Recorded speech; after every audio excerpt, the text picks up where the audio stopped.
The morning Eliza Cooper strapped her late husband's tool belt around her own waist for the first time, the entire town of Dusty Creek, Texas, watched from behind their curtains and said nothing, because there was nothing left to say to a woman who had already decided who she was going to be.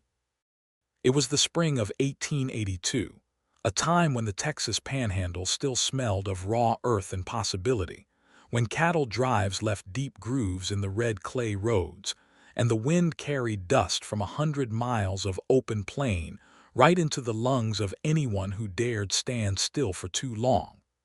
Dusty Creek was not a large town.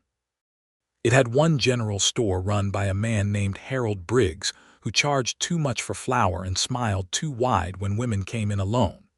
It had a church that needed a new roof, a livery stable that smelled the way livery stables always smell, a saloon called the Iron Spur where decent folk were not supposed to go, but often did when the nights got too long, and a sheriff named Caldwell who was fair enough, if a little slow to move on anything that did not involve cattle or land disputes.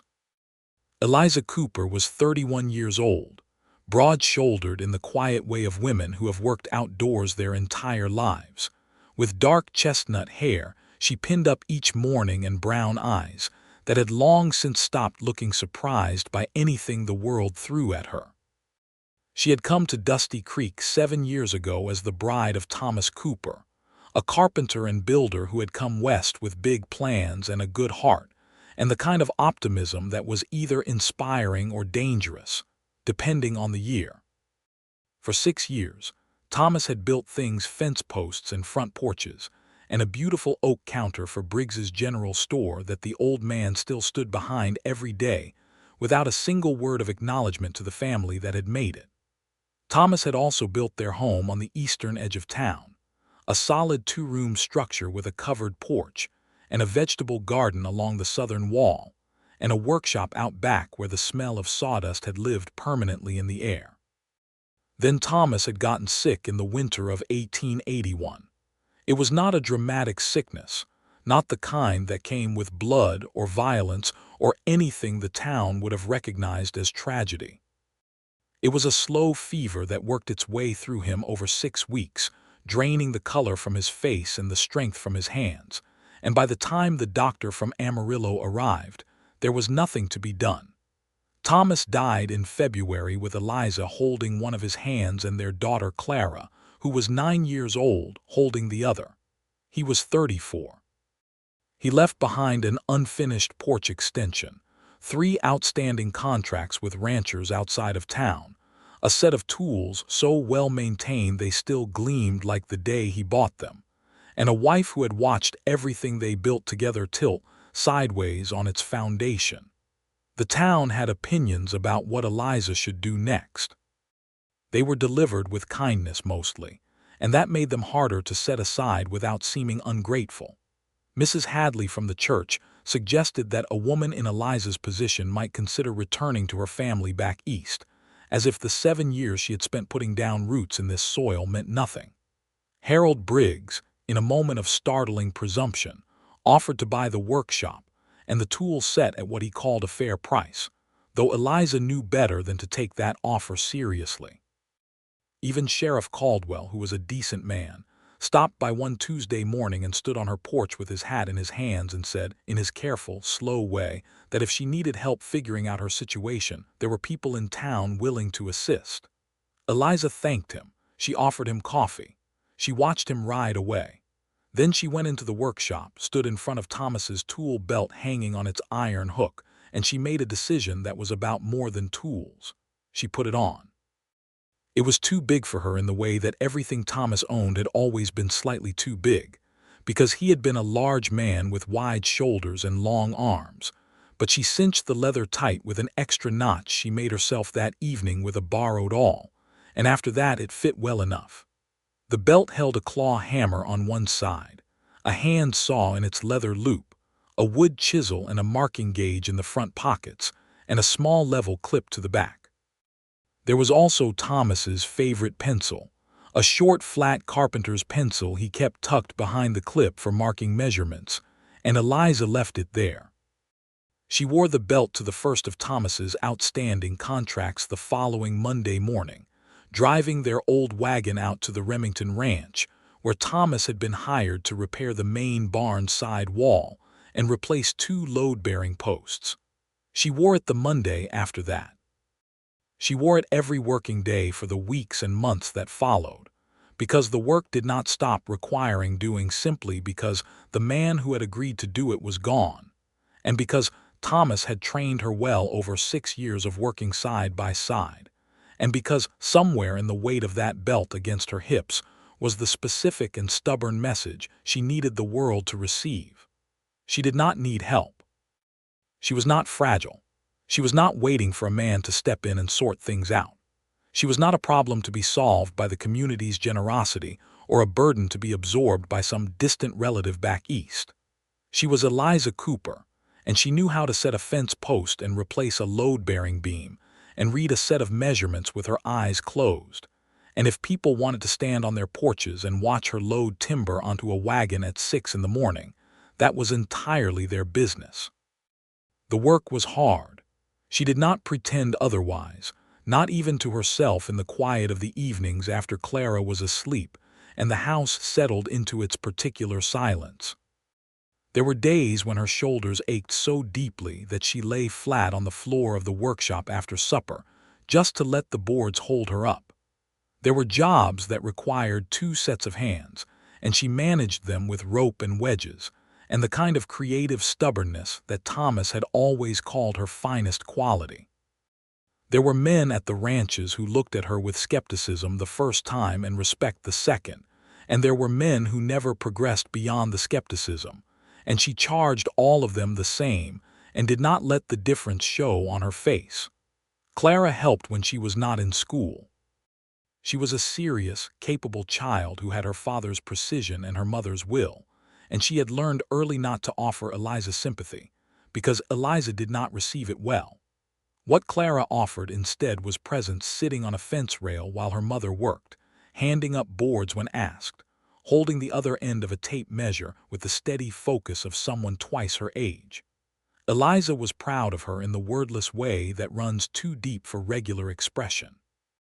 This was how they lived through the spring and into the summer of 1882, mother and daughter and the ghost of a good man in a well-oiled tool belt, until the second week of July, when a man named Ezekiel Lockhart rode into Dusty Creek on a dark bay horse with a bedroll and a canvas bag, and no particular plan that anyone could see.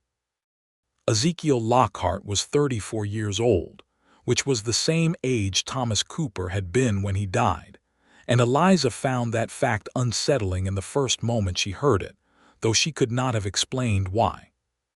He was tall without being imposing, lean in the way of men who have not sat still long enough to accumulate anything extra, with dark hair that wanted to curl at the collar, and a jaw that needed attention from a razor more often than it received it. His eyes were a particular shade of gray that shifted in different lights, sometimes closer to blue when the sky was clear, and sometimes closer to the slate color of a coming storm. And he had a way of being very still when he was paying attention to something that made people around him feel like they were being read rather than observed. He had come from Colorado, before that from Kansas, before that from a small farm in Missouri that his father had lost to debt before the war, and that Ezekiel had never been able to stop measuring other places against, in the way that people measure everything against the home that got away. He was not a carpenter, and he was not a rancher, though he knew enough about both to be useful.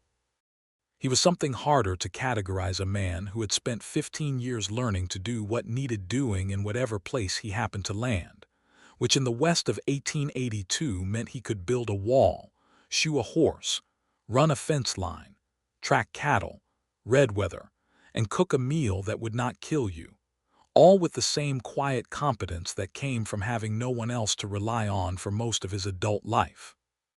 He came into Dusty Creek on a Tuesday and took a room at the boarding house run by a widow named Mrs. Farnsworth, who charged 75 cents a night and included breakfast.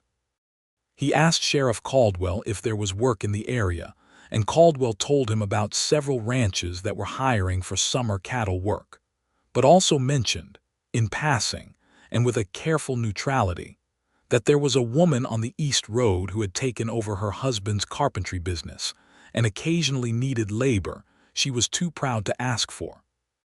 Ezekiel thanked the sheriff, ate supper at the Iron Spur, which served decent food if you stayed away from the whiskey, and in the morning rode east to take a look at the Remington Ranch the sheriff had also mentioned, because a man had to eat before he could indulge in curiosity. He saw Eliza Cooper for the first time on his second day in Dusty Creek, not at the Remington Ranch, but in the town itself. He had stopped at Briggs's General Store for supplies and was standing on the wooden sidewalk in front of it, checking his list against what he had just purchased, when he heard the sound of wagon wheels and looked up. She drove her wagon with the direct attention of someone who has driven it 10,000 times and finds it neither impressive nor tedious, just the means of getting from one place to another with what needed to be carried. The tool belt was around her waist, visible above the wagon seat, leather dark with age and use, and the particular sheen that comes from being handled by hands that care for their equipment. Her hair was pinned up under a wide-brimmed hat. Her dress was practical, the kind of brown-gray fabric that does not show dust, and she wore it with the unself-consciousness of someone who has long since made peace with the fact that vanity is a luxury that working life cannot always afford. What Ezekiel noticed and could not entirely explain later was not the tools or the wagon or even the way she carried herself, though all of those things registered. What he noticed was the quality of her attention. She was watching the road ahead of her with the kind of focused calm that he had only ever seen in people who have been through something serious and come out the other side still standing, still moving, still choosing to engage with what was in front of them rather than retreating into whatever it is that serious losses can turn people into. He recognized it because he had learned to cultivate it in himself, after Missouri, after his father's farm, after the various hard seasons that had deposited him eventually in Dusty Creek, Texas in the summer of 1882. He stood on the sidewalk and watched her drive past and said nothing, which was the correct thing to do and which he congratulated himself for, since his instinct had been to say something, though he could not have said what. He asked Mrs. Farnsworth about her that evening over the supper table, which was a communal affair that included two other boarders, a traveling dry goods salesman named Patterson, and a young man named Hector who was looking for work on the railroad that had not yet come through this part of Texas. Mrs. Farnsworth was a generous source of local information, in the way that women who run boarding houses often are, because they have an interest in knowing everything that happens within their community and a willingness to share it with people they trust. She told Ezekiel about Thomas Cooper. She told it without drama and with genuine feeling, because she had liked Thomas and she liked Eliza, and she was the kind of woman who understood that grief was not a performance, and that a widow carrying a tool belt was making a statement that deserved to be heard before it was commented on. Ezekiel listened. He asked a few questions. How long had she been working on her own? Did she have steady contracts? Was the child school age? Mrs. Farnsworth answered all of them, and then she looked at Ezekiel with the direct assessment of someone who has been watching people for a long time and said, "She is not looking for charity, and she does not want pity, and if you are thinking about riding out there to offer help, I would consider very carefully how you go about it, because she will send you off her property in about 45 seconds if she reads the wrong intention in you." Ezekiel said he understood. He thought about it overnight and in the morning rode out to the Remington Ranch, where he spent the next 4 days helping with cattle work and learning the lay of the local landscape. He was good at cattle work in the competent, unflashy way that serious men are good at things, and Ed Remington, who was a practical man, offered him a month's work on the spot. Ezekiel accepted, partly because he needed the income and partly because the Remington Ranch was close enough to the East Road that he might see Eliza Cooper drive past again, and he was honest enough with himself to admit that this was relevant. He did see her, twice that first week. Once driving her wagon toward the ranch belonging to a family named Pratt, and once walking back along the road in the late afternoon, with her tool belt still on, and a length of spare lumber over one shoulder, moving at the steady pace of someone who has decided not to resent the distance, because resenting it will not make it shorter. On the second occasion, he was mending a section of fence along the Remington boundary line, and their paths were close enough that it would have been rude not to acknowledge her. He raised a hand in greeting. She looked at him with the assessing quality he had already come to associate with her, gave a brief nod, and kept walking. He told himself that was a reasonable beginning. The actual beginning came 9 days later, when the weather turned mean. It was a Tuesday afternoon, and the sky had been building towards something since morning, that particular pressing yellow-gray color that every person who has lived in the Texas Panhandle for any length of time learns to respect immediately. Ezekiel had finished his fence work early and was heading back toward the Remington barn when he came over a low rise in the road and saw Eliza Cooper's wagon stopped about 50 yards ahead, the horse skittish and backing against the traces, while Eliza stood at the front wheel with a pry bar, trying to deal with what was evidently a wheel that had worked itself into a rut. The problem was the front axle, which had dropped when the wheel went in, and getting it out alone with a bar and no second person to lead the horse forward at the right moment was the kind of problem that could be managed, technically, but required either exceptional timing or exceptional patience, and the sky was not going to give her either. Ezekiel slowed his horse to a walk as he approached, which was the respectful thing, and called out from a distance rather than just riding up on her, which he had been thinking about since Mrs. Farnsworth's cautionary advice. "Looks like the front wheel," he said, and this was not help disguised as observation. It was just the correct identification of the situation. Eliza looked up at him. Her hat was pushed back slightly from the effort of the pry bar, and there was a smear of axle grease on her left forearm. She looked at him the way she had looked at him on the road, assessing, not hostile but not open either, the look of a woman who has received a large number of offers that came with conditions she was not interested in accepting. "I know what it is," she said. "I just need a moment." "The sky does not look like it is going to give you a moment," Ezekiel said, which was honest and which he could see she knew was honest, because she glanced up at the building clouds with the expression of someone confirming a fact they already knew. "No," she agreed. "It does not."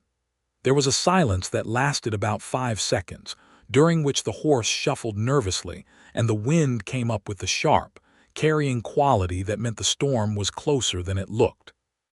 "I will hold the horse's head," Ezekiel said. "You do the pry bar. That way nobody is doing anybody's job for them." It was the right thing to say.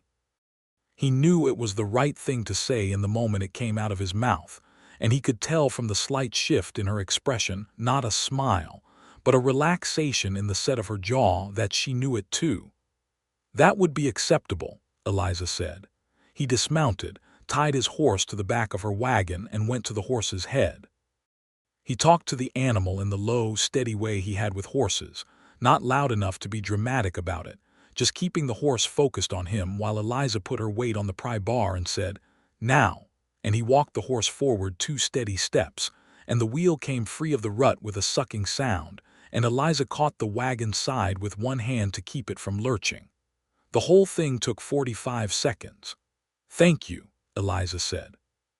She said it directly and without ceremony, as if the words were sufficient on their own without being dressed up. "You were nearly there already," Ezekiel said, which was not entirely true but was generous without being condescending, and she accepted it with the same directness. The storm broke 7 minutes later, and they were both still on the road when it did, because there had not been time to make it to any kind of shelter. Ezekiel had been in worse storms and Eliza had been in worse storms, and they both stood it without making a fuss about it, sheltering on the downwind side of the wagon, while the rain came down in the horizontal sheets that the panhandle does particularly well, and the horse stood with its back to the wind and its ears flat and endured, as horses do. They did not talk much during the storm, because talking in that kind of rain required shouting, and shouting felt like a different quality of conversation than either of them wanted to have with a person they had just met. So they stood near each other in the kind of companionable shared endurance that is its own form of introduction. When the rain eased enough to see clearly, Eliza climbed back onto the wagon seat and Ezekiel untied his horse from the back. She said, "I am Eliza Cooper," and he said, "I know." "I am Ezekiel Lockhart," and she said, "I know," and that was the end of it, and they went their separate ways in opposite directions on the road, and Ezekiel rode back to the Remington ranch in wet clothes thinking about the way she had said, "I know," as if she had been paying attention to him the way he had been paying attention to her, and this seemed significant enough to occupy his thoughts for most of the evening. He began, after that, to look for reasons to be on the East Road at times when she was likely to be traveling it. He was not obvious about this. He was subtle in the way of a man who is aware that being obvious would be counterproductive, and he was helped by the fact that the Remington Ranch's eastern fence line genuinely needed ongoing attention, which gave him legitimate business in the area. He saw her most mornings, driving out to whatever job she had that day, and sometimes in the afternoons heading back, and they fell into the habit of exchanging acknowledgment on the road, a raised hand, a nod, occasionally a brief exchange about the weather or the condition of the road after rain. The actual conversation began incrementally, the way conversations between careful people always do. First it was the road conditions. Then it was the Pratt family's new barn, which Eliza was helping to frame, and Ezekiel offered the observation that the Pratt property sat on a slight slope that could cause drainage problems if the foundation was not properly graded, which was a genuinely useful observation because he had looked at the land as he passed it, and Eliza said, "I noticed that also," and described how she was planning to address it, and he listened to her plan with real attention and said, "That should work well, because it should." After that they talked more freely, and Ezekiel discovered what he had already half suspected, that Eliza Cooper was one of the sharpest people he had met in a long time, with a direct, undecorated intelligence, and a way of thinking through problems that went straight to the structural issue without wasting time on the periphery. She also had, underneath the capable practicality, a dry humor that emerged occasionally like sun through cloud cover, brief and unexpected and warm. He liked her enormously. He had liked her before he met her, which was an unusual position to be in, and now that he knew her a little, the liking had moved from impression to something more specific and considerably more consequential. He was careful about it. He was careful because he had listened to Mrs. Farnsworth, and because he had observed Eliza himself long enough to understand that anything that felt like pressure or assumption would shut down what was carefully opening between them, and because he respected her enough not to want to rush something that deserved its full time. He was also careful because he could see that the carrying of Thomas's tool belt was not just practical, even though it was also practical. It was a form of language. It said, "I am still here. I am still the person I was building with him. I am honoring what we made together by continuing to use what he left. And underneath that, something harder and more private, I will not be diminished by what happened to me." He did not try to translate that language for anyone else or interpret it in ways that were not his to interpret. He just understood it, in the way you understand a language that runs parallel to your own experience, and he let her carry the belt without comment. The moment everything shifted had the simplicity of something that was always going to happen. It was a Thursday in early August, one of those days when the heat sat on the panhandle like a physical weight, and the air tasted of dry grass and far-off lightning. Eliza had a job at the Caldwell property, not the sheriff, but his cousin Marcus Caldwell, who had a small ranch 5 miles south of town and needed a fence section rebuilt along his north pasture. It was a longer job than she had originally quoted, because when she dug into the old post holes, she found the ground had shifted more than expected, and 3 additional posts needed to be reset. She had the lumber and the concrete mix and the tools, but she was working alone and the afternoon was running away from her.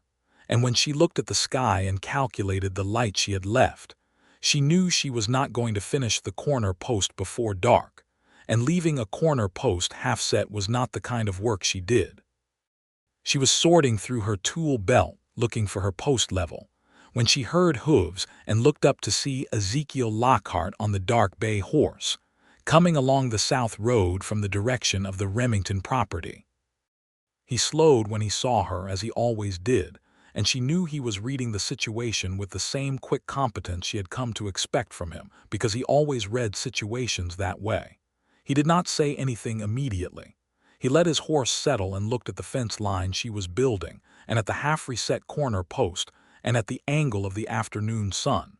"I could use your post level," he said, "if you can spare it for a minute." Eliza looked at him. She understood immediately, in the specific, intelligent way that she understood most things, that this was not a request born of need. The man owned his own tools. She had seen him use them, but was instead an offer constructed with the most careful possible architecture, giving her the agency of the exchange, letting her be the one who gave rather than the one who received, dismantling the dynamic of help and helplessness without ever naming it. She reached into the front pocket of the tool belt, took out Thomas's post level, the small, battered one with the worn brass fitting that Thomas had bought in Kansas City 10 years ago and never replaced because it still read true, and she held it out to him. Ezekiel rode forward, leaned down from the saddle and took it from her hand. His fingers brushed hers in the exchange, briefly and not quite by accident, and neither of them pretended not to notice it. "I will bring it back directly," he said, and rode to the other end of the fence line, where there was no fence to check but where he spent a few minutes apparently engaged in very important level taking, and then rode back and returned it to her. "Thank you," he said. "You are welcome," she said. He did not leave. He stayed there on his horse, and she stood with her level in her hand, and the moment extended into the particular quality of silence that is not emptiness but fullness, the kind that has something moving through it. "I can hold the post," he said after a moment, "while you set the concrete. That is a 2-person job, and I do not have anywhere I need to be." She looked at the post. She looked at him. She put the level back in the tool belt. "All right," she said. They worked together for the next 2 hours without unnecessary conversation, moving in the efficient, attuned way of 2 people who are both good at physical work and who have enough respect for each other to communicate without explaining everything twice. He held the posts. She set the concrete. They checked the level together. He held and she finished. The corner post went in straight and solid, and the remaining fence posts along the north side went up in a fraction of the time they would have taken otherwise. And by the time the light was going golden and low, the north pasture fence was done, and done properly. Marcus Caldwell came out to look at the finished work and nodded with the satisfaction of a man who has received exactly what he paid for. He thanked Eliza and offered Ezekiel a handshake, and the kind of wordless acknowledgement that men in that time and place extended to other men who did decent work. Eliza and Ezekiel packed up the wagon together with the natural coordination that had developed between them over the afternoon, loading the unused lumber and the tools, and when it was done, they stood beside the wagon in the cooling evening air, and Eliza said, "I owe you for the afternoon." "No, you do not," Ezekiel said. "I do." "Then buy me a cup of coffee at Mrs. Farnsworth's and we are even," he said. She considered this. "That seems disproportionate in the other direction." "Then have coffee with me and we will call it even because we both wanted to," he said, which was more direct than he had been with her before, and he watched her to see how she received it. She received it with the honest assessment she brought to everything, and then she said, "All right." They drove into town with his horse tied behind her wagon, which was a domestic arrangement that Eliza noticed and did not comment on, and they had coffee on Mrs. Farnsworth's front porch while the evening settled over Dusty Creek, and the first stars came up over the eastern horizon. Clara was at the home of a school friend that evening, which Eliza had mentioned without particular emphasis, and Ezekiel had understood this as information offered without pressure and received it accordingly. They talked for a long time, in the way that people talk when they have been building toward a conversation for weeks and are finally in it. He told her about Missouri, about the farm, about his father's debt and what it had done to the family, and how he had spent most of his adult life moving from one place to another, partly looking for work, and partly looking for something that felt like home, without the specific grief that the original home had carried. He told her about Kansas and Colorado, and the various jobs and seasons in between. He was honest about all of it, which was either the sign of a man who had nothing to hide or the sign of a man who had decided she was worth being honest with, and she thought it was probably both. She told him about Thomas. She did not do this easily or quickly. She was not a woman who ventilated her private life in public, but she told him enough.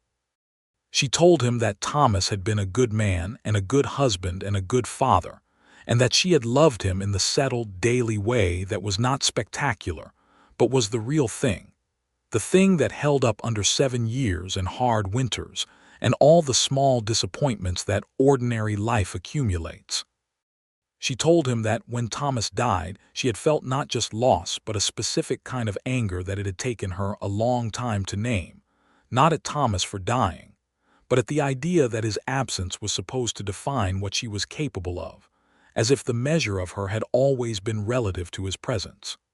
Ezekiel listened to this with the quality of attention she had noticed in him from the beginning, the kind that was actual listening rather than waiting to speak. "That is not a small thing to carry," he said. "No," she said, "it is not.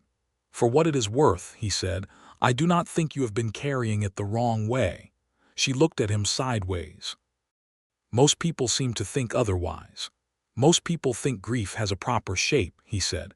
"They want it to lead somewhere they recognize. When it does not, they get uncomfortable and call it stubbornness or pride. And what do you call it?" "I call it a person figuring out what they are made of," he said simply.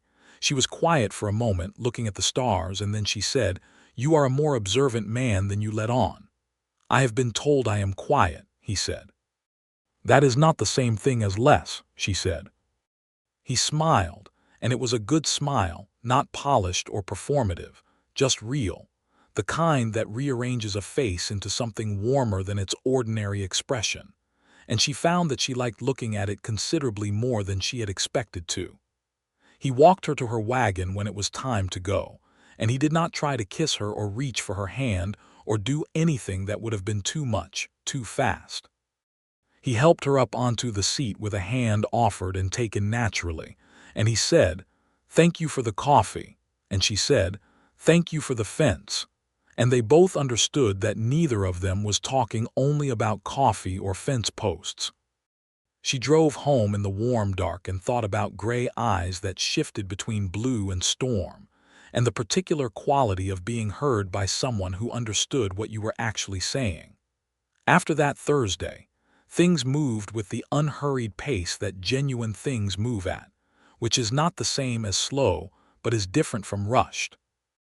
They saw each other most days, sometimes briefly on the road, and sometimes at length when they both ended up at the same ranch on overlapping jobs, which happened more often than strict coincidence could account for, because Ezekiel had begun asking around about where the carpentry work in the area was concentrated. He was not obvious about it. He was not, as Eliza would have said, slow. He helped her on several more jobs over the following weeks, always in the same way, offering his labor as a parallel thing rather than a rescue, working beside her rather than in front of her, deferring to her judgment on the carpentry, because it was her judgment that was relevant, and he had no illusions about knowing her trade better than she did. He was useful in the ways that an extra pair of strong hands and a good eye for structural problems are useful, and he was careful never to let his usefulness slide into taking over, because he had understood from the beginning that what Eliza needed was not someone to take the weight from her, but someone to stand beside her while she carried it. Clara observed all of this with the focused attention of a 10-year-old who is more perceptive than adults give her credit for.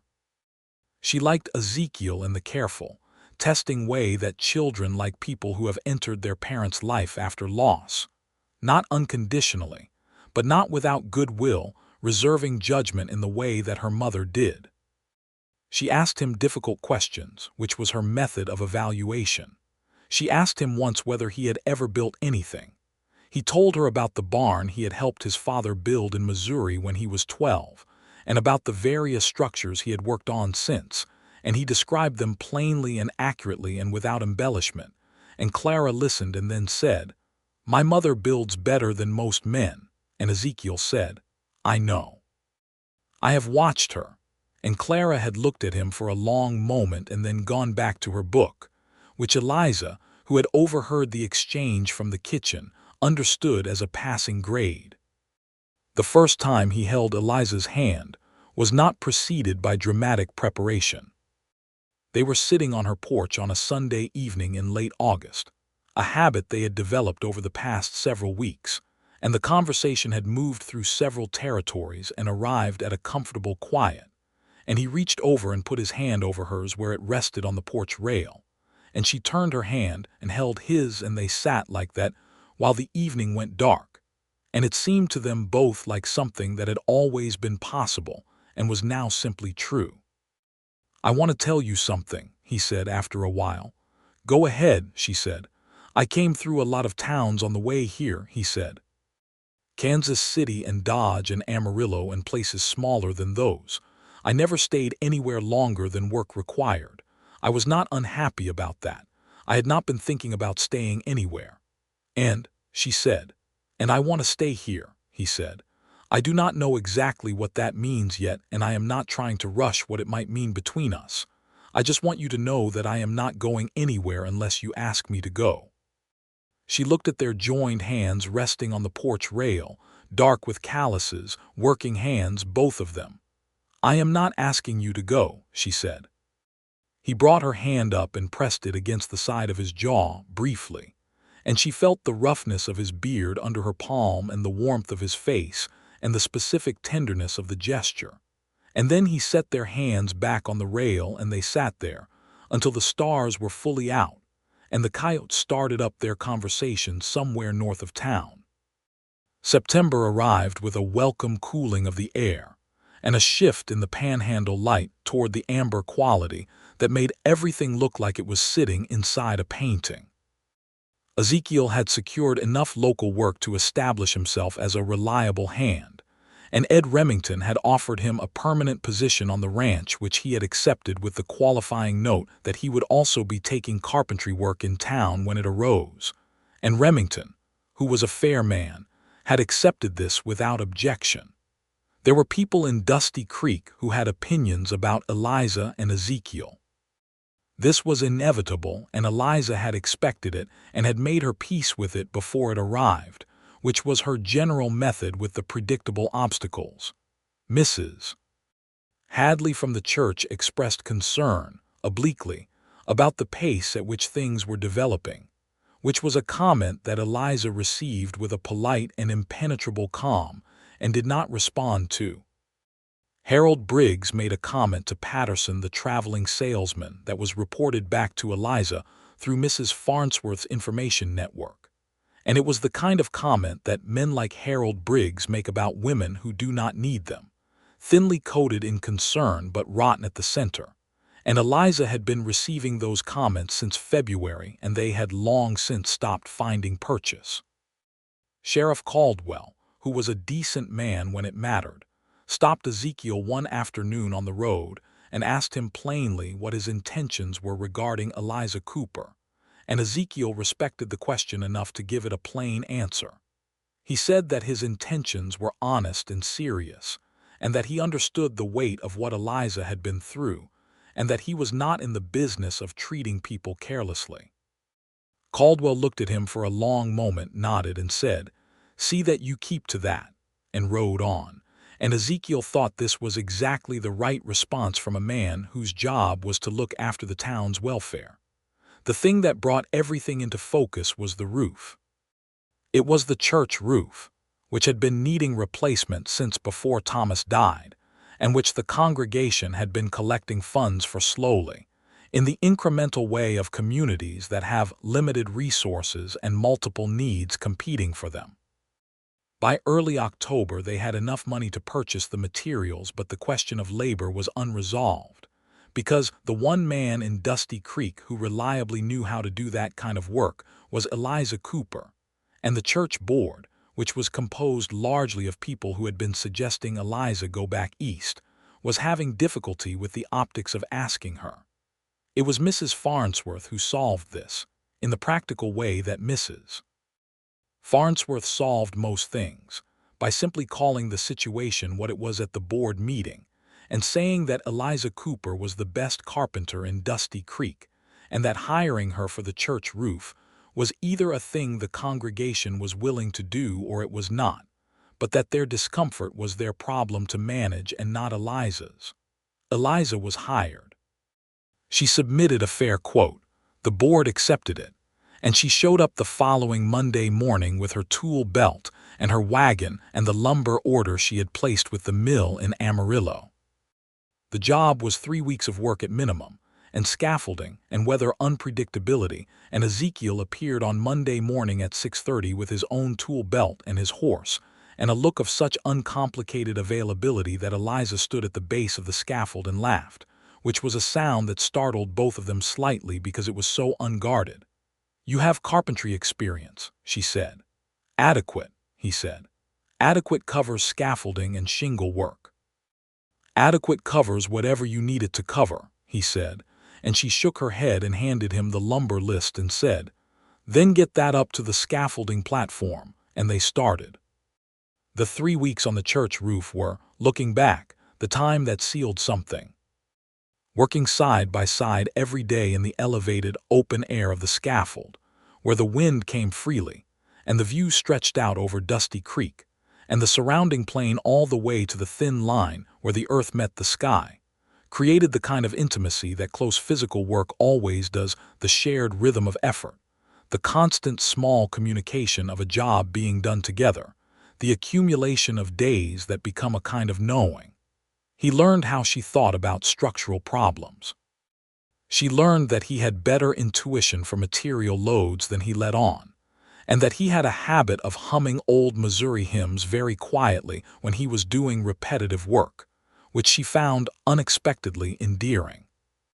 They ate lunch at the top of the scaffolding on most days, looking out over the town, and talked about everything about Clara's school and the teacher who was too strict with the left-handed children, about the railroad that was slowly making its way toward this part of Texas, and what it would mean for a place like Dusty Creek, about Ezekiel's plans and Eliza's plans, and the ways they might or might not have to do with each other.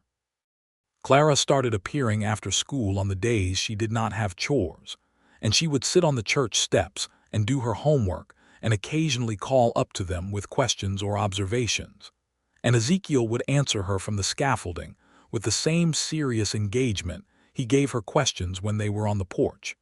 And Eliza watched this from the corner of her eye and felt something warm and specific settle further into place inside her chest. On the last day of the church roof job, when the final shingles were in and the ridge capping was done, and the whole thing sat straight and solid and properly sealed against the coming winter, the pastor came out and stood below the scaffold and said it was the finest work the church had seen done on its property in his memory. He said it looking at Eliza, and she received it with the direct nod she gave to compliments she had earned and did not need to diminish or inflate. Then he shook Ezekiel's hand too and said to Eliza with a particular warmth, "You have a good partner here." And Eliza said, "I know." And Ezekiel looked at her and she looked at him, and it was the same exchange they had had on the road on the second day, I know, and it meant more now than it had then.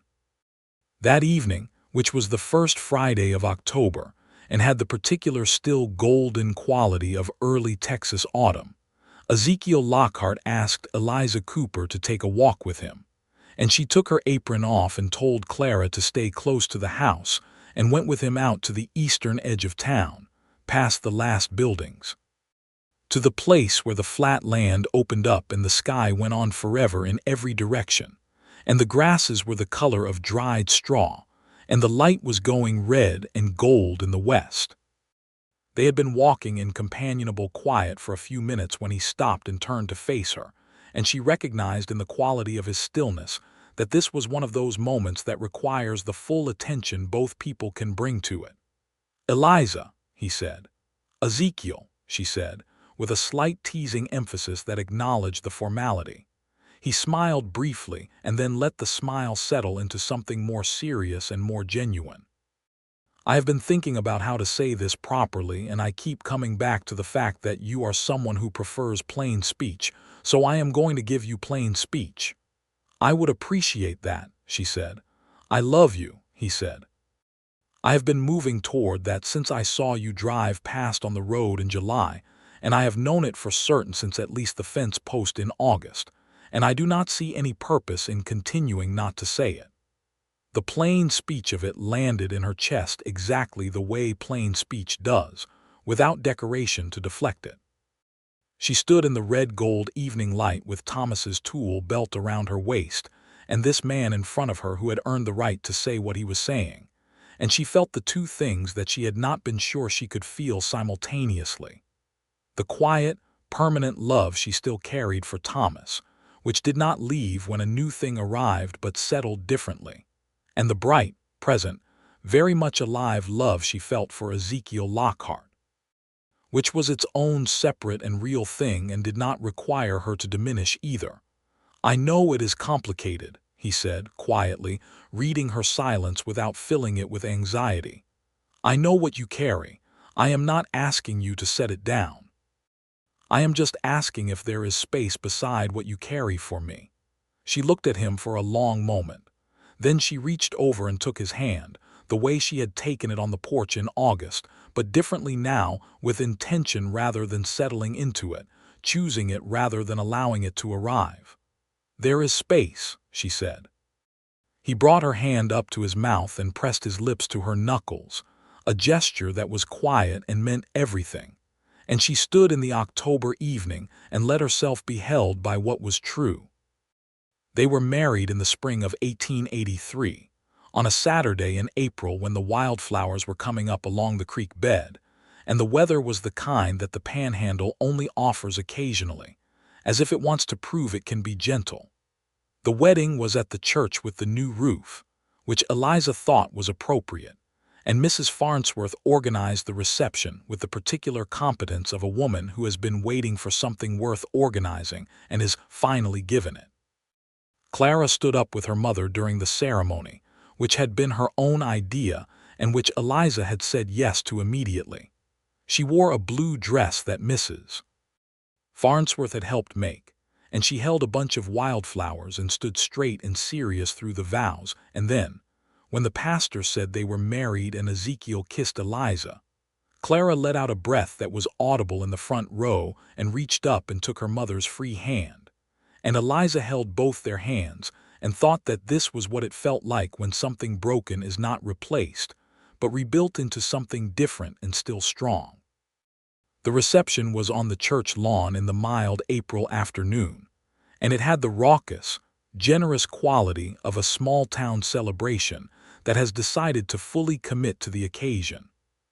People who had watched Eliza carry that tool belt every day through the cold and hot of a full year came to shake her hand and eat Mrs. Farnsworth's cake and receive the warm fact of what had happened.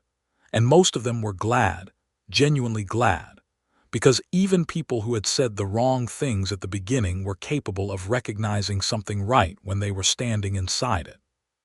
Ed Remington came and brought his wife and told Ezekiel he was pleased to keep him on whenever the building work allowed, and Caldwell came and told Eliza he was glad to see things working out, and even Harold Briggs appeared briefly, and if his smile was slightly too wide, it was at least a smile in the right direction. The evening of the wedding, after Clara had been settled at Mrs. Farnsworth's for the night, she had insisted on this with the practical generosity of a child who understood what adults needed. Eliza and Ezekiel walked back to the house on the East Road and stood on the covered porch that Thomas had built, and Eliza had subsequently extended with the same careful workmanship. The night was warm and the stars were the full western sky full of stars, which was not like any other kind of stars, and the wind moved through the prairie grass with its particular dry whispering sound. Eliza was still wearing the tulle belt. She had worn it under her wedding dress, which had made Mrs. Farnsworth raise an eyebrow, and which Eliza had managed with a slight widening of the bodice that created enough room. She had not made a production of this or explained it to anyone. Ezekiel had noticed it during the ceremony and said nothing, because there was nothing to say that was better than simply noticing it. Now, on the porch, she unbuckled the belt and held it for a moment in both hands, the worn leather, and the tools that had traveled from Thomas's hands through a year of her own work to this moment. And she went inside and hung it on its hook in the workshop, in the same place Thomas had always kept it. She stood there in the sawdust-smelling dark for a moment, and it was not a goodbye because she would take it off the hook again on Monday morning and keep working, keep building, keep being exactly who she was. It was just a moment of acknowledgement of the full weight of the past year and the man she had loved before and the life she was walking forward into, and she let herself have it. Then she went back out to the porch and to Ezekiel, who was leaning on the porch rail looking at the stars, and she put her arm around him from the side and leaned her head briefly against his shoulder, and he put his arm around her, and they stood there together in the Texas night and were married and were home. The first year of the marriage had the texture of two independent people learning how to build something together, which was different from building things beside each other, and required a different kind of attention.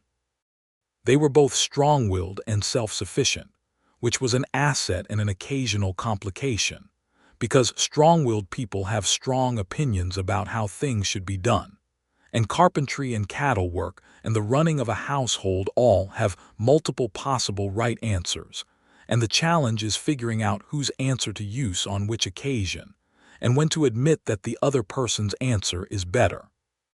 They were good at this mostly because they were both honest enough to prioritize the actual outcome over being right, which is the practical skill that makes any partnership work.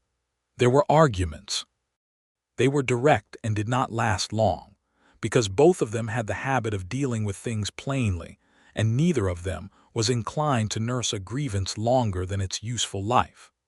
Eliza would have said later that Ezekiel was the most straightforwardly reasonable person she had ever argued with, which was simultaneously a compliment and a mild frustration, since she had developed her argument skills against more resistant opposition. Clara adapted to the change with the resilience of children who have made their peace with the world being unpredictable, and who have decided that the safest response to a good thing is to accept it directly. She adopted Ezekiel not dramatically but progressively, through the accumulation of small daily things, asking him questions, including him in her observations, eventually leaning against him on the porch the way she leaned against Eliza, the casual, unself-conscious trust of a child who has decided someone belongs in her world. He treated her with the same steady, respectful seriousness he brought to everything, and never tried to be her father, which was exactly right, and she loved him for it in her careful, testing, eventually unconditional way. The carpentry business grew that year, partly because Eliza had been building her reputation through a full year of consistent work, and partly because Ezekiel brought additional capacity and skill to the larger jobs. They worked as a proper team now, splitting the labor according to expertise rather than convention, and the ranches and homesteads around Dusty Creek found that hiring Cooper and Lockhart, They never formally settled on a name for the business, though Cooper Lockhart was used informally produced work that was solid and well specified and on time, and the word spread in the way that good work always spreads. The railroad arrived in the area in the spring of 1884, which changed Dusty Creek in ways both welcome and complicated. It brought more people and more commerce and more building work than the town had seen before, which was good for Eliza and Ezekiel. It also brought the particular kind of opportunism and disruption that frontier towns attracted when they began to develop, which required Sheriff Caldwell to be more engaged than his usual pace allowed, and produced some unsettling months as the town figured out what it was becoming. There were men who came with the railroad work who were not interested in the town's welfare, and who treated the place and its people as temporary resources. And Eliza had enough experience with that quality of man to recognize it quickly and keep her business dealings clean of it. One such man, a contractor named Boyle, attempted to underbid Cooper Lockhart on a major building contract by offering to undercut Eliza's price, while making it quietly clear that he expected her to step back from the business now that she had a husband to support her. Eliza's response to this was to submit a formal counterproposal that was detailed, professionally presented, and undercut Boyle's bid without compromising the quality of materials, and to win the contract on merit. Boyle left Dusty Creek 2 months later with unfinished work behind him and a reputation that had followed him out of other towns before this one. Eliza and Ezekiel finished what he left behind, charged fairly for it, and moved on. In the late summer of 1884, Eliza and Ezekiel had their first child together. He was born on a Wednesday in August, a healthy, loud boy who arrived in the world with his fists already clenched in the specific determination that some babies seem to carry from the first breath. They named him Thomas James Lockhart, Thomas for the man who had helped build the life that made this new life possible, James for Ezekiel's father who had never seen his farm again, but who Ezekiel still thought of with a complicated tenderness. Clara, who was 12 now and had been waiting for this addition with a mixture of excitement and authority, inspected her new brother with the seriousness of a senior colleague meeting a new hire, and then held him with concentrated gentleness for an hour and decided he was acceptable. Eliza was back at work within 6 weeks, which scandalized some people and surprised no one who knew her. She adjusted her workload to accommodate Thomas James's needs with the same practical problem-solving she brought to every structural challenge, and Mrs. Farnsworth, who had become something of an extended family presence in the Cooper Lockhart household, provided childcare with the energetic delight of a woman who had always wanted children and was glad to be getting them at this stage of her life, by the indirect and extremely satisfying route of being indispensable to people she loved. The tool belt continued to hang on its hook in the workshop and come off it again every working morning. This was simply how things were, and everyone in Dusty Creek had long since accommodated themselves to it. The newer arrivals accepted it as a fact of the local landscape, the way you accept the mesa on the horizon, or the particular sound the wind makes through the main street on November evenings, as a thing that was there before you arrived and would be there when you left, and that was entirely consistent with the character of the person who carried it. Ezekiel watched Eliza put on the belt one morning in the spring of 1885, as he had watched her do it 100 mornings by then, and he thought about the first time he had seen it on her from the sidewalk in front of Briggs's store, and the particular quality of observation it had inspired in him. He thought about the post level and the fence and the storm on the road. He thought about the specific and uncomplicated truth that he was happy, not in the bright, forward-leaning way of new things, but in the settled, daily, utterly reliable way of a life that was being built right, and that he was building it with a person who understood both the weight of what had come before and the importance of what was being raised on top of it. "You are staring," Eliza said, without looking up from the buckle. "I am admiring," he said. "Those are not always different things," she said. "In this case they are," he said.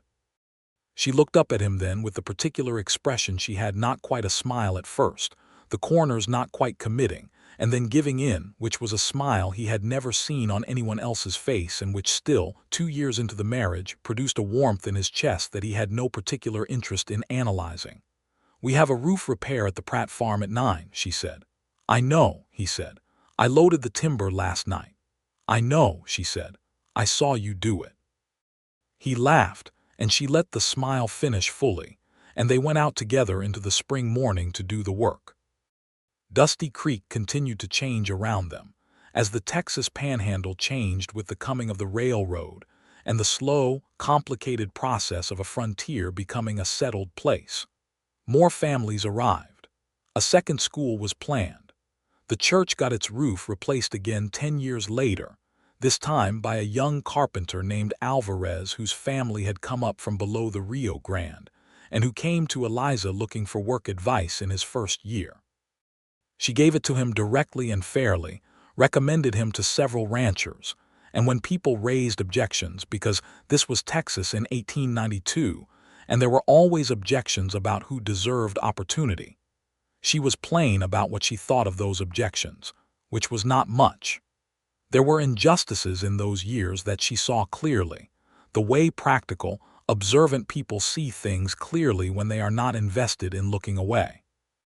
The Comanche and Kiowa peoples who had lived on these plains had been forced onto reservations to the north over the preceding decades, their land taken by the same expansion that brought the railroad and the settlers and the carpentry contracts and everything else. She had grown up hearing this framed as progress, and had always found that framing insufficient, because the people it cost were real, and the cost was large. She spoke about it when it came up in conversation, not with the comfortable distance of someone safely uninvolved, but with the directness of someone who lived on land that had been something else before it was hers, and who thought that acknowledging that was the minimum decent thing to do. Ezekiel agreed, and it was one of the many things they were aligned on that she had come to understand were the actual structural supports of a marriage. In 1887, they built an addition to the house, 2 more rooms and an extended workshop, which they designed together and built together with help from Clara, who was 15 by then and could read a set of plans as well as any adult, and from young Thomas James, who was 3 and whose help consisted primarily of sitting in a wood shaving pile and making judgments about the quality of the shaving pile. The addition was solid and well-made and fit the original structure the way it had been planned to fit, and when it was done, Eliza stood in the new workshop and smelled the fresh sawdust and felt the same feeling she always felt at the completion of a good job, the clean satisfaction of something made right by careful work. She hung a second hook on the new workshop wall, and on it she put Ezekiel's tool belt beside Thomas's. They were different tools, different leather, different histories, but they hung there together in the sawdust-smelling air and looked entirely natural beside each other. Their second child arrived in 1889, a girl this time, who came out with her father's slate-gray eyes and her mother's uncompromising expression, and who was named Ruth Ellen Lockhart. Ruth for Ezekiel's mother, who had died when he was 8 and whom he had never stopped trying to honor, Ellen for Eliza's mother back in Missouri. Ruth was a different temperament from Thomas James, where he was loud and physical and relentlessly cheerful. She was watchful and precise, and had the quality of deep attention that her father carried, the stillness that meant she was reading everything around her and categorizing it with more accuracy than most adults credited her with. Clara, who was 17 when Ruth was born, received her sister with the authority of someone who has been the older sibling for long enough to have strong opinions about how it should be done. The 4 children, Clara, Thomas James, Ruth, and later a third baby, a boy named Samuel, who arrived in 1892, and who had Eliza's chestnut hair and the general disposition of a person who is going to be fine, whatever happens, grew up in a house where work was taken seriously, and women's competence was not considered remarkable because it was simply daily fact. They grew up knowing that their mother had built half the structures in the county, and that the tool belt on the workshop hook was history and present simultaneously, and that the man their mother had married was the kind of person who expressed love through steady presence and honest speech, which were, as they would each come to understand in their own lives and in their own time, the most durable forms it took. Clara left Dusty Creek in 1891, married to a young schoolteacher named William who had come to the new school, and who possessed the combination of genuine intelligence and quiet backbone that Clara had always been going to require. She settled in Amarillo and became a teacher herself, and she came back to Dusty Creek several times a year with her own children eventually, and the visits were loud and full, and the kind of thing the house had been built to hold. In the summer of 1895, when Dusty Creek was properly a town now with a bank and 2 general stores and a weekly newspaper, Eliza Cooper Lockhart was hired to design and oversee the construction of the new town hall. It was a significant commission, the largest building project in the town's short history, 2 stories with a proper meeting room and offices, and a covered walkway along the front, and it required careful planning and a substantial crew. She submitted the plans herself, drew them in her own hand in the nights after the children were asleep, working at the kitchen table with her pencil and her measuring tools, and they were reviewed by a board that included Marcus Caldwell, who was now on the town council, and several of the ranchers who had been watching her work for 13 years. The plans were accepted without revision. Ezekiel ran the crew while Eliza managed the build, which was how they had worked for years on the larger jobs. She was the structural authority and the design mind. He was the site manager who kept the labor organized and the materials moving, and together they produced a quality of work that the town hall would demonstrate for the next 70 years and beyond, though they could not have known that then. They knew only that the job was being done right, which was the thing they always knew. On the day the town hall was finished, the whole town came out in the early October afternoon and stood on the main street looking at the new building, and there was the particular civic pride that a community feels when something permanent has been added to its landscape. The pastor said a few words. Marcus Caldwell made a speech. Ed Remington, who was older now and more given to sentiment than he had been as a young rancher, clapped Ezekiel on the back and told him it was a damn fine building, and Ezekiel said thank you and looked at Eliza, who was standing next to him with Thomas James on one side, who was 11 and already showing the particular blend of his parents' characteristics that was going to make him an interesting adult, and Ruth on the other side, who was 6 and holding her mother's hand with the focused attention she brought to everything. Eliza had the tool belt on, as she had every working day for 13 years, and she stood in the afternoon light in front of the building she had designed and built, and she looked at it with the clean, direct satisfaction of completed work. And then she looked at the man beside her and the children around her and the town that was both her work and her life, and she thought, this is what I built. Not only the buildings, though the buildings were part of it, and they were good buildings, solid and true, and they would stand for a long time. But the thing she meant was this life, these people, this daily working and building and arguing and making and loving. This specific ordinary, extraordinary life that she had refused to give up on when it would have been easier to give up, that she had carried forward through the cold February when Thomas died, and the months after when she had needed to prove to the world and to herself that she was not broken, that she was still capable and present and building, that the tools still fit her hands, that the work was still hers. She had not known then that keeping that work and that identity through those hard months was also how she found her way to Ezekiel, that the belt she wore to prove she did not need help was the same belt she was wearing when a man with gray eyes rode past on a dark bay horse and stopped because he recognized the quality of her attention. That the same stubbornness that drove the town's well-meaning people to distraction had created the specific conditions in which two equally stubborn, equally capable, equally careful people could find each other honestly. She thought this and she did not say it, because it was the kind of thought that was too large for regular speech, but she squeezed Ezekiel's hand and he squeezed back, and he looked at her in the way he had always looked at her, with the full attention of a man who understood exactly what he was looking at and considered himself the luckiest person on the flat earth of the Texas Panhandle for being permitted to look at it every day. "Good building," he said. "Yes," she said. "What is next?" She looked at the surrounding street, at the gap between the general store and the new barber's, where she had been thinking for 2 months about a proper assay office now that more prospectors were moving through the area, at the inadequate post office building that needed at minimum a new foundation, at the schoolhouse that Clara had taught in and that now held 70 children and needed a second room. "Come home for supper," she said. "I will show you the plans." They walked home together in the late afternoon, the 4 of them, Eliza and Ezekiel and Thomas James and Ruth, with Samuel waiting at the house with Mrs.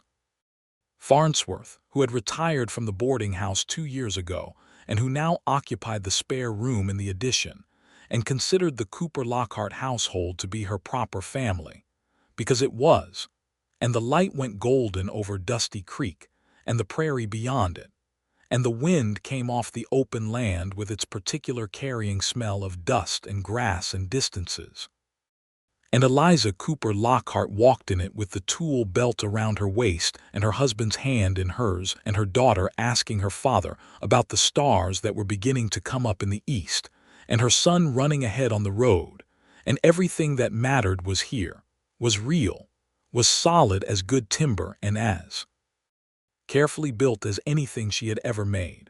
The workshop smelled of sawdust when she hung the belt on its hook that evening, as it always did, as it had since before she could remember the workshop smelling of anything else. Both belts hung there together on their iron hooks, Thomas Cooper's, worn to a shine, and Ezekiel Lockhart's, newer but carrying its own accumulation of days. The post level sat in its pocket. The carpenter's pencil was tucked behind the clip. She stood there for a moment in the way she still sometimes stood there, in the particular quiet of a place that held a great deal of the past without being ruled by it. And then she went in to supper, where the noise of 5 people who loved each other filled every corner of the house that had been built and extended and added to by hands that were both gone and present, and where Ezekiel was already at the stove managing the beans with the concentrated seriousness he brought to cooking, which was never quite as good as he thought it was, but was always made with complete and genuine attention, and where Thomas James was setting the table with the imprecision of an 11-year-old who considers table setting conceptually valid, but not worth the precision his mother would prefer, and where Ruth was sitting at the kitchen table with a book already open, reading with one hand and reaching for bread with the other, and where Samuel was climbing on Mrs. Farnsworth's lap, with the single-minded determination of a 3-year-old, who has decided that laps are for sitting on and cannot understand why anyone would question this. Eliza stood in the doorway of her kitchen and looked at all of it and felt the weight and the warmth of it equally, because they were not separate things. And then she came in and took her place at the table, and the evening began.